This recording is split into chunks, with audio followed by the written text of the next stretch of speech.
I actually really like this music for the intro.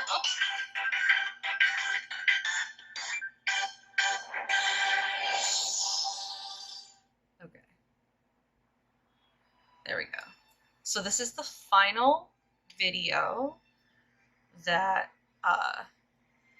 is going to happen. I just turned the volume up because now that the music is gone, I may be adjusting the volume as I go through because I'm trying to get the actual music so you can hear it, but also it's very loud for me, so we'll see how that works out. This is going to be the final video. I'm going to finish the game. So let's try to get back to where we were. So I'm going to hit load game right now. Alright, so we're on the 9th bite. So I'm going to see if where that takes us. Because we were stopped with Miriam being upset that she had broken up with Pop, or that they were over, or whatever. So let's see how to get back there. Oh gosh, okay, I'm all the way back here. So here's where we stopped. Hey Miriam, are you okay? Okay, I'm so mad I could smash a tiny mug, spilling several droplets of hot cocoa all over the floor. How could he embarrass me in class like that in front of everyone? Her tiny cocoa is a delicious treasure, so you know that this breakup is no joke, even if the source of her frustration is just a silly boy. I know that you know this, but I'm going to say it out loud. You don't need anyone. Me and you, we're going to cruise through this final test and hit the carpool lane to Success City. Miriam brightens up, imagining the wind rushing through her short bangs, but she hesitates to embrace the feeling all the way. You're not going to saddle up Colonel Sanders' stallion and ride off into the sunset without me. Oh, she's crying again. She doesn't want to be left behind. Of course not. Well, maybe, sort of, but I'm sure there's a pony out there with your name on it, and a ranch big enough for the both of us and whoever else we want to bring along. Her face, she's like, she's so done with my nonsense. If it's not Pop or Clank or anyone else you meet today, tomorrow, or this whole year, so what? You're a special person who shouldn't settle for the first someone to show you a little interest anyhow. Miriam gives you a big hug and wipes the tears from her cheeks. I'm glad we're still friends. I should really review my menu for today. I'm going to make a very special soup. And I bet that Professor Dog is going to love it up. While you were pep-talking Miriam, you completely missed lunch, but that's okay, because you had a better idea of how to spend the time before your exam. You decided to head to the arena early to practice the dish. This is it, the location of your final challenge, a test of will, a test of courage, a test of talent. And a chance to be the pants-off Van the supposed Man-Man, and his eviler counterpart, Ashley. As planned, you begin to run through a quick test of your recipe you've been working on, Pendragon's famous chicken pot pie. After practicing for months, making this dish comes second nature to you, and you're able to quickly get a fresh pot pie in the oven, but as soon as you do, your cram session is interrupted by Colonel Sanders and Sakura Petals. Pendragon, what are you doing here? There's still time before the final exam. Oh, just taking it all in. I'm big into visualizing success. I'm looking at my station and picturing victory. The pot pie has begun to bake, and the smell is slowly filling the space around you. Visualizing, huh? That's too bad. I was hoping you were here cooking something delicious. You'd usually happily share your food with anyone who is hungry, but the last time you let Colonel Sanders get in your head, it cost you a cook-off. You decide that it's time to put your cooking above your romantic desires, but that decision gets hard to stick to when the oven timers goes off behind you. So I can ignore it like there was no sound at all, or I can fess up about my dish. I'm gonna fess up. Okay, you got me. Just little hearts again. I'm doing a little more than visualizing. I know, my nose could smell a pot pie from 400 yards. What a skill. That's an oddly specific distance, but you'd expect nothing less from such an oddly specific man. You knew it was pot pie just from the smell? Not just a pot pie, but a chicken pot pie with an all-butter crust. And my nose is telling me something else. Oh no, is it burning? Haha, no, I can smell that it was made with a heaping helping of TLC. But it'll probably start burning any second if you don't pull it out. The moment of truth. Wow. I actually really don't like chicken pot pie at all, but you know, whenever I look at like illustrations like this, it just makes me so hungry. And I know that's the point of the game. It's like all marketing. But I'm really hungry now. It's the best pot pie I've ever tasted. I've always loved country cooking and I could eat this all day. The chicken staff is back. There's no time left. The final showdown is about to begin. Sprinkles lays down the ground rules. There are no rules, that is, except to cook with everything you've got. You step up for the cook-off of a lifetime. You decide that mac and cheese plus the pot pie you've been practicing are just the dishes that'll push you over the edge to victory. Meanwhile, both Van Van and Ashley are prepping wildly elaborate dishes per their usual over-the-top selves. Miriam has her giant magnifying glass and several sets of tweezers. She's definitely prepared to go big, going small. Colonel Sanders seems to be harnessing his 11 herbs and spices. Chicken. Yeah. Ready? Ready! Supper time.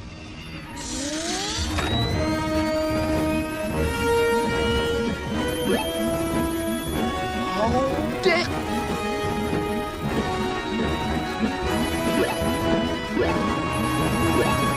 But he's trying to find a way to improve on something perfect. His original recipe, registered trademark, fried chicken. The intensity in the room starts at a full, it says at, so I got confused. At full 10 out of 10 with frenzy of action. Everyone is calling out really cool special cooking moves as they prepare their food. Wow, this is getting serious. Am I not actually going to, like, prepare anything? Am I just, like, narrating? Colonel Sanders batters his chicken as it levitates through the air. Egg wash! Miriam furiously injects ingredients into itty-bitty pots of broth. Best friend, Baster Blaster. Van Van flexes his pectorals as he chops open a sea urchin. Let's rock and roll. Ashley scoots her pastries off the tray with lightning speed. Shallow personality spatula. Even Clank gets in on it.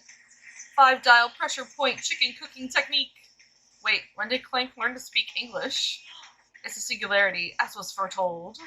You mustn't let it happen, or the appliance uprising will take us all. Self-destruct. Van Van quickly unplugs Clank and rolls him out the back door of the arena. As you frantically prepare your dish, you notice Ashley has her spell book out. Is she going to use some dark magic to turn the tide? You've got a book of your own, and you're desperate not to see her win another battle. Should you take this opportunity to fight magic with magic, even if it's almost certainly evil magic? I'm gonna do it the hard way. It says cast a spell or do it the hard way. I'm tempted, really tempted to cast a spell, but I feel like after what happened with my previous match, I should do it the hard way. Who needs magic when you've got passion? I'm gonna do it the hard way. Colonel Sanders sees that you've chosen to win on your own terms, and he gives you a subtle wink from across the room. Haha, I've chosen correctly. I believe in you, Pendragon. The hearts. Miriam notices too. And I've always believed in you, Pendragon, since we were little kids, because I'm your best friend forever. You turn to notice Miriam is at your station, cheering for you. Miriam, what about your dish? If you were cheering, who's cooking? Tiny food, short cook time. I'm actually already done, so I thought I'd help you. Oh, that's sweet, but Miriam tosses a handful of spices directly into your boiling noodles. It's a secret ingredient. However, she doesn't know that you lied and the ingredient was made up. And where in the world did she get Eye of Newt from? Oh no! Why would she do this? The boiling pot explodes, sending Miriam flying backwards. The watery noodles begin to swirl the air, bubbling up into a dark cloud that thickens and congeals before your very eyes. It is I, Steve, the spork monster. Steve? So we have Gorko, and Steve? Steve, wait, what happened to Gorko? You're not here to battle me, are you? These spork monsters are many. I think Gorko had the day off. But you have conjured Steve, and I hate to battle, so I'd say you're doing pretty alright. Hey. Oh, hey, you're in the middle of a cooking competition. I love this stuff. It's better than TV. You crazy kids and your culinary skills really impress me. Mind if I hang out? I'm sorry, Steve, but I'm kind of in the middle of something. Do you mind? Steve, the spork monster, notices that you've got the grimoire stashed beneath your cooking station. I see what you're up to. Crisscrossed some magical items and accidentally summoned me, huh? Ha, yeah, you guessed it, sorta. If you're here, would you mind tossing some fresh noodles in that pot of salted water? I'd love to. I've always wanted to be a top chef, actually. You know, when I was just a little spork pup back in the old country. You can feel the spork monster winding up to tell a very long, involved story. You don't know exactly where they came from, but it seems like it was probably lonely there. Actually, you know what? Maybe you should watch on the stands. I really need to focus on this competition. I understand. It's kind of like that time in monster school when I had fallen asleep during the scare tactics class, and when I woke up, you toss a serious stare at Steve and he takes the hint. Never mind. I'll tell you later. Good luck. Having suffered this huge setback, you don't know how you could ever win. So you summon extra power from deep down within yourself or give up and drop out of culinary school. I'm not gonna give up. I can do this. I have what it takes. I came here to win. Your hair turns mac and cheese orange as culinary energy flows through your body. So you're saying I'm going Super Saiyan, but like cooking school wise?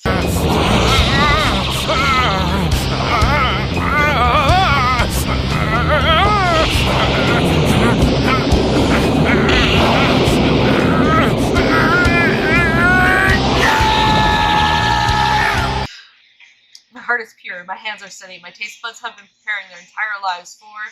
Yes, Pendragon, you are the chosen one. You will avenge me. The power you'd been summoning immediately fades back out. You interrupted my inspiring monologue. Sorry. My heart is pure, my hands are steady, my taste buds have been preparing their entire lives for this moment. I will show the world my cookery. You begin to levitate off the ground. Who's got the instructions? Energy courses through your body. You know that with this power, you can do anything. Except turn back time, which would be super useful because while you were powering up, your chicken pot pie overcooked in the oven and can't be served. No! But don't worry, dear Pendragon. You may have suffered some setbacks, but all is not lost. Impressed with your fortitude, Colonel Sanders decides that you have earned his support.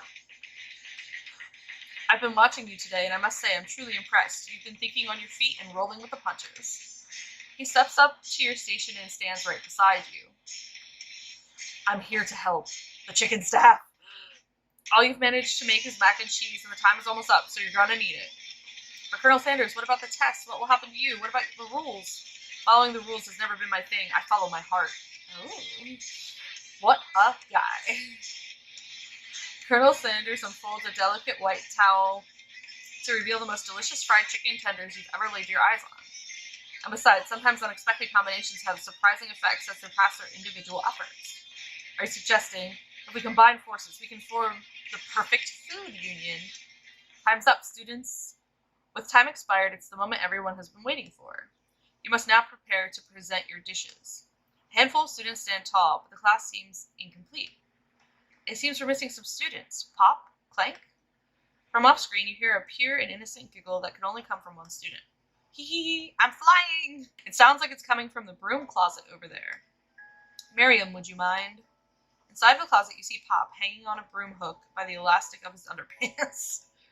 Pop, get down from there right now. Let me guess, did Van Van have something to do with this?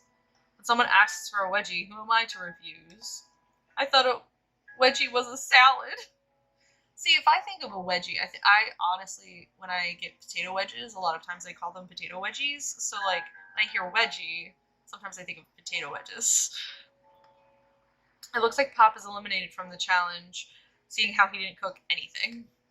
I can't feel my legs. May I be excused? Sure. You kids and your pranks. I must say, it's not the worst prank at UCSAL history, but it's not exactly yearbook material. Wait a second. Pranks. Clank! Where did the pressure cooker roll off to? You wait to hear his signature whir, beep, or other onomatopoeia, but there's none. Somehow he must have gotten unplugged, I guess. We'll have to figure that out later. That leaves only 4 remaining students. Please, collect your final projects. Yes, it has been a long semester. A whole 3 days, in fact. Wow, 3... I just said this. 3 whole days long. But after days of hard work, the time has come for me to eat. Miriam, please step forward. Now describe your dish. I've made Tender udon noodles and savory soup. Oh, that udon looks really, really good, though. I can't have the fish cake that's on it, but, like, it looks really good. I miss having udon all the time. I could make it, but, like, I'm not as good as it as other people that I know. My word, it's so delicate. Is that a teeny tiny narutomaki I spy afloat in this itsy bitsy bowl? Yes, chef. Please call me Sprinkles. Chef is my father's name. Yes, Sprinkles, and some green tea made from baby leaves that I picked myself.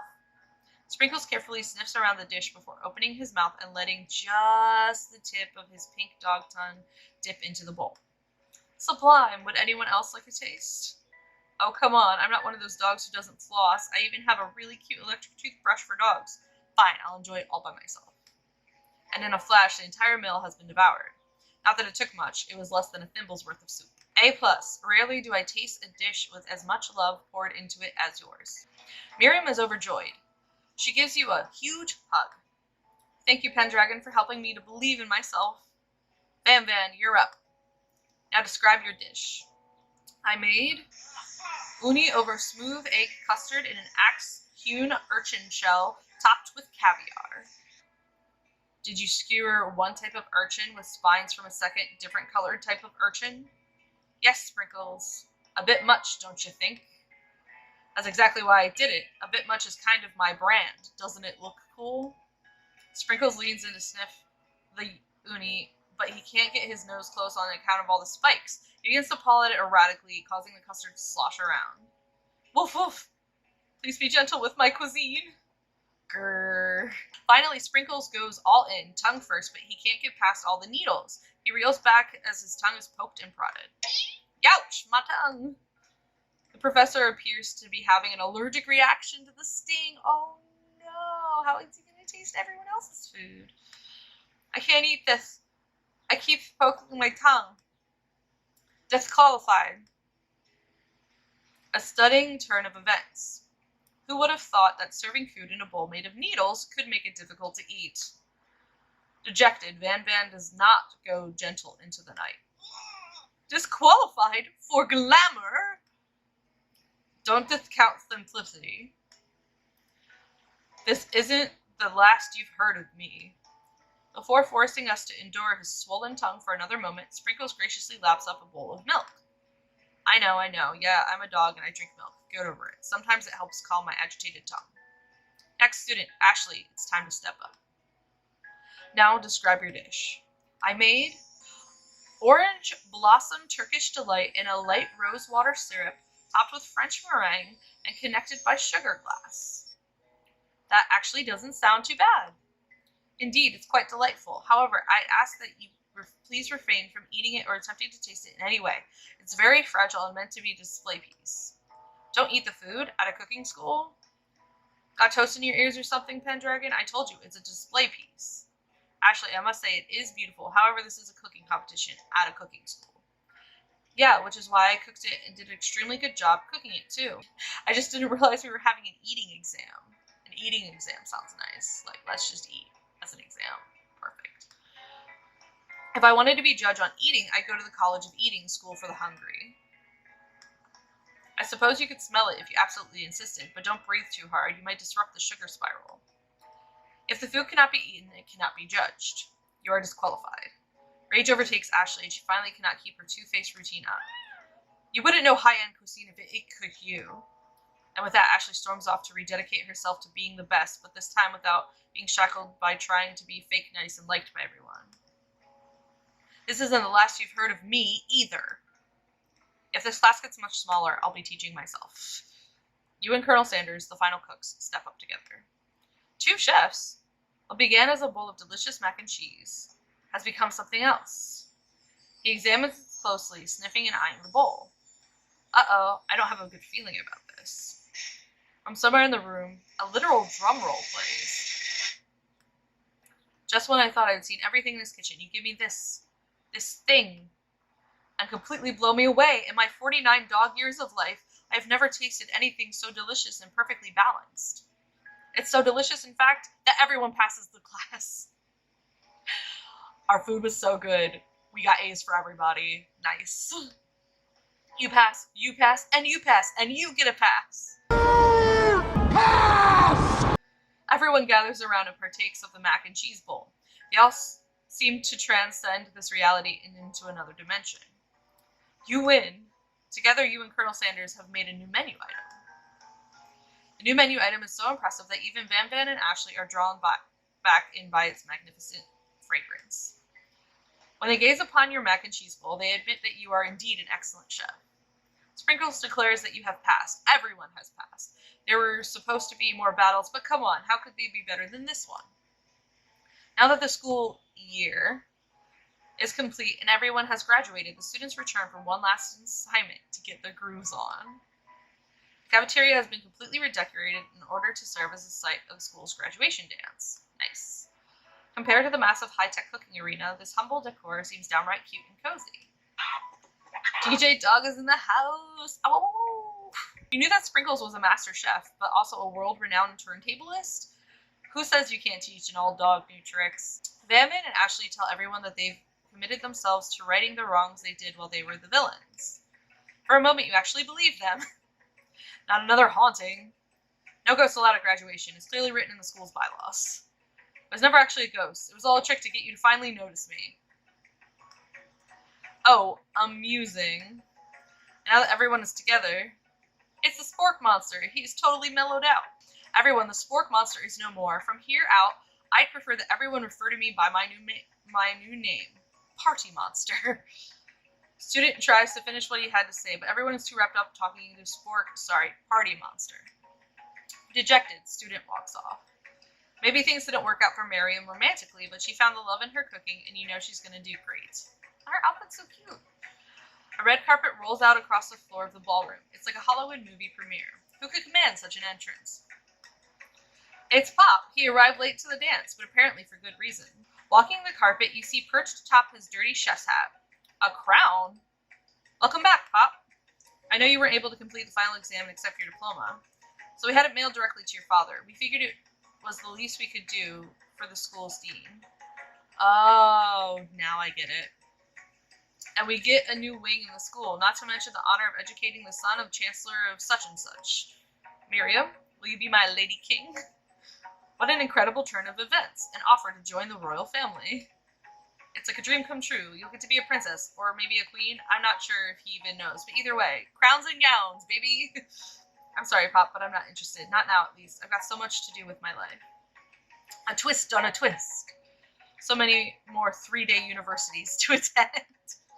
So many tiny foods to meticulously sculpt and then watch get accidentally blown away by a single sneeze. Okie doke.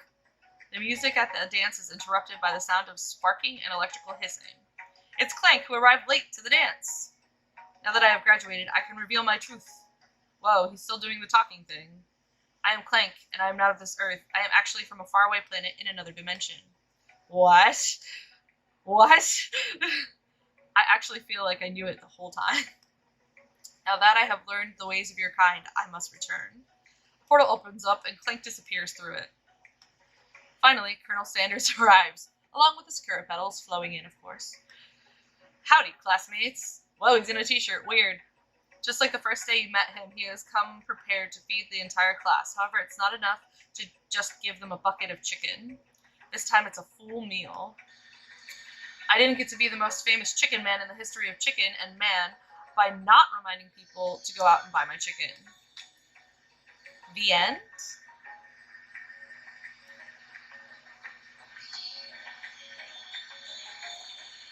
Alright. Interesting. No, it's not the end. Ah, they almost got me. As everyone feasts on their delicious chicken dinner, Colonel Sanders finds you sitting at the edge of the dance floor. Pendragon, what are you doing sitting all alone? Oh, you know, just waiting for the right person to ask me to dance. I wonder, might you tell me, what are the qualities that you would expect to find in such a lucky person? Off the top of my head, oh, I don't know, a spicy musk, a tidy goatee, and a degree from the University of Cooking School Academy for Learning, just to name a few. His face! It's so funny. It is truly my lucky day. Would you dance with me? Yes, I would love to. I As you glide across the dance floor hand in hand with Colonel Sanders, the future stretches out in front of you. And once my 100th franchise is up and running, I'll be ready to take a day off, and I'll be so glad to spend it with you, Pendragon. How sweet, we'll work together and play together. Colonel Sanders stopped dead in his tracks. Work together? Well, I think this is something I just need to do by myself. But who will help you run your restaurants?